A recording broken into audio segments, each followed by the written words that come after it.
Assalamualaikum warahmatullahi wabarakatuh. Saya Dikri Ahmad Fauji. Insyaallah akan menjelaskan lanjutan dari teman kelompok saya, yaitu tentang pola asuh orang tua. Pola asuh terdiri dari dua kata, pola dan asuh.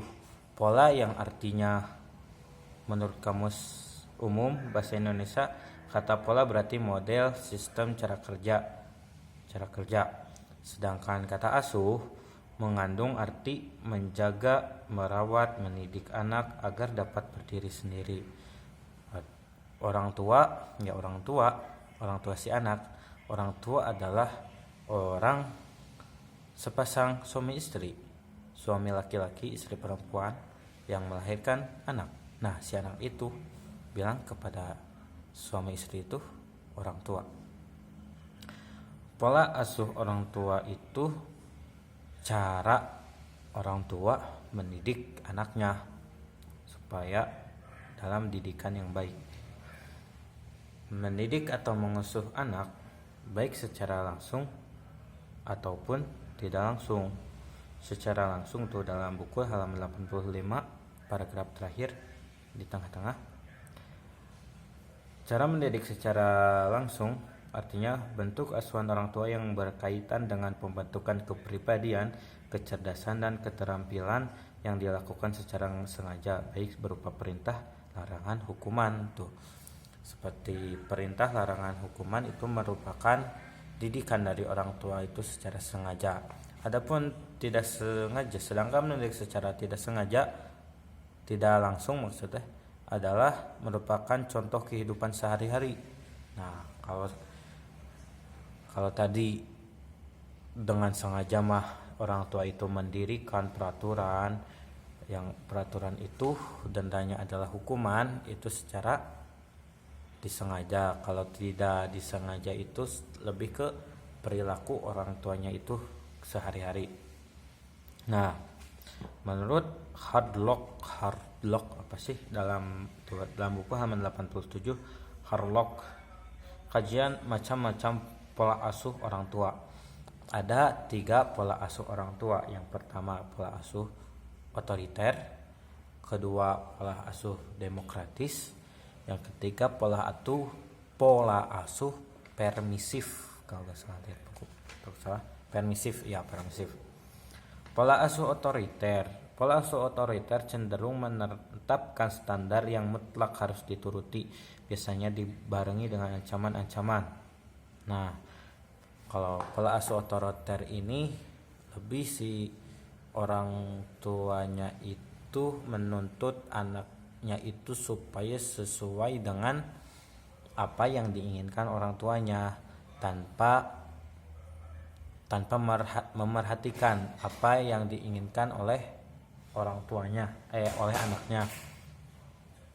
Biasanya pola seperti ini mengakibatkan si anaknya itu menjadi anak yang penakut, pencemas, menarik dari pergaulan, mudah curiga, mudah stres, kehilangan kesempatan untuk belajar. Jadi karena tertekan oleh orang tuanya itu yang melakukan didikannya itu dengan pola otoriter, si anak terasa terkekang kali ya, sehingga mengakibatkan anaknya itu penakut dan stres, lebih poin ini dan poin-poin yang lainnya. Yang kedua, pola asuh demokratis. Nah, berbeda dengan pola asuh otoriter, pola asuh demokratis ini lebih membebaskan anak berekspresi. Lebih kan tadi masih anaknya itu dituntut untuk sesuai dengan apa yang diinginkan oleh orang tuanya. Nah, kalau pola demokratis ini si anaknya itu dibebaskan berekspresi tetapi tetap dalam pengawasan orang tuanya. Jadi kalau ketika si anaknya itu menginginkan sesuatu, seperti si anak itu mencita-citakan dirinya untuk menjadi pesepak bola. Nah, si orang tuanya itu menyupportnya meski si orang tuanya itu tidak sejalan dengan apa yang diinginkan oleh anaknya, tapi intinya membebaskannya, tapi tetap dalam pengawasan orang tuanya. Pola asuh seperti ini mendorong anak untuk berdiri sendiri, lebih mandiri. Memberi pujian pada anak dapat menambahkan kepercayaan dirinya, bersikap hangat dan mengasihi, memberikan penjelasan atas perintah yang diberikan. Nah, itu kan pola asuh ini akan membentuk profil perilaku anak sebagai berikut: mandiri, mempunyai kontrol diri, dapat berinteraksi dengan baik dan mampu menghadapi stres, mempunyai minat terhadap hal-hal baru dan patuh. Nah, ketiga, pola asuh permisif. Pola asuh permisif itu berbeda dengan yang satu, jelas berbeda dengan yang satu. Kedua, yang satu yang otoriter dan sama yang demokratis. Kalau di singkatnya,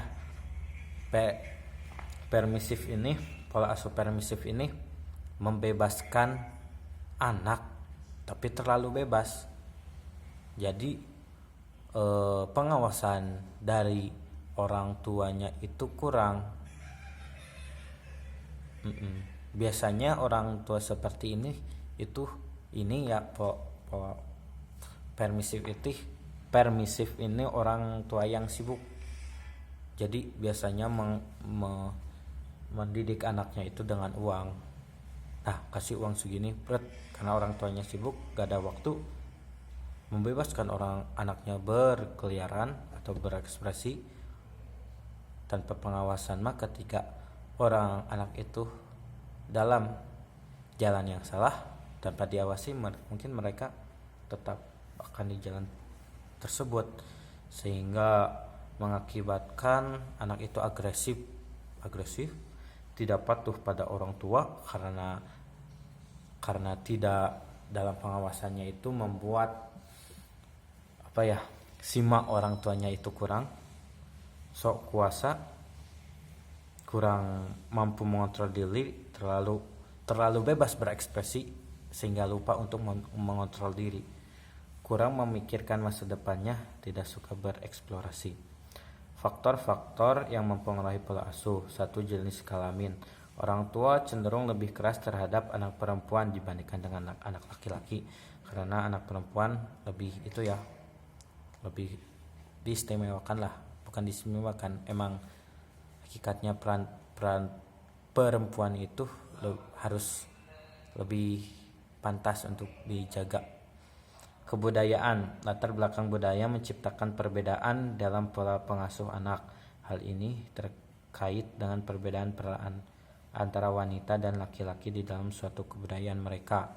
Nah, budaya seperti budaya wanita itu, biasanya wanita itu sukanya ngepel-ngepel, masak, mencuci. Nah, orang tua itu menyuruhnya wanita seperti itu. Dan laki-laki di sana pekerja dengan tenaga, seperti membajak sawah atau membantu pekerjaan ayahnya seperti mendagang. Nah, gitu kan.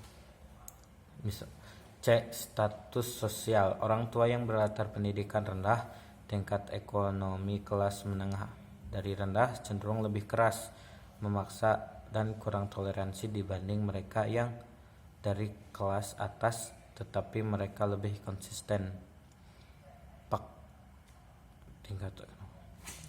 Mungkin sekian dari saya, mohon maaf bila ada kesalahan. Wabillahi taufiq wal hidayah. Wassalamualaikum warahmatullahi wabarakatuh. Dilanjutkan oleh pemateri selanjutnya.